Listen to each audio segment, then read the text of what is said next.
हजरात, कुछ लोग ये पूछते भी हैं, सवाल करते हैं कि जूता पहनकर नमाज जनाजा पढ़ सकते हैं या नहीं। तो वो मसला भी समाअत करें। जूते पर खड़े होकर जनाजे की नमाज पढ़ना, बाज लोग जूता पहने और बहुत से लोग जूते पर खड़े होकर नमाज जनाजा पढ़ते हैं। अगर जूता पहने नमाज पढ़ी तो जो जूता उसके नीचे की जमीन, जो जूता पहना और उसके नीचे की जमीन, दोनों का पाक होना जरूरी है। यानी कि आपने जो जूता पहना है और जिस जगह पर आप नमाज पढ़ रहे हो खड़े होकर के, तो जूते का पाक होना और उस जमीन का पाक होना, ये दोनों जरूरी है।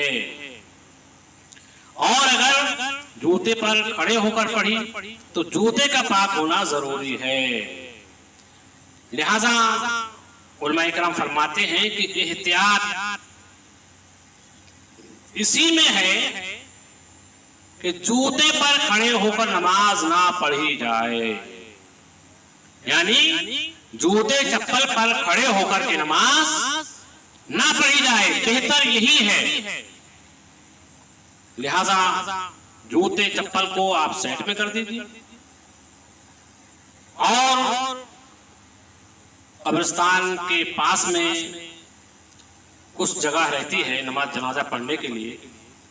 अभी तो माशाअल्लाह गांव में भी, अक्सर मैंने गांव में देखा है कि गांव में भी नमाज जनाजा पढ़ने का एक मकाम, एक जगह मुकर्रर कर रखी है, तो वहीं पर नमाज पढ़ी जाती है। वहां से फिर मैयत को लेकर के जाते हैं, कब्रिस्तान को लेकर के जाते हैं फिर नमाज पढ़ने के बाद।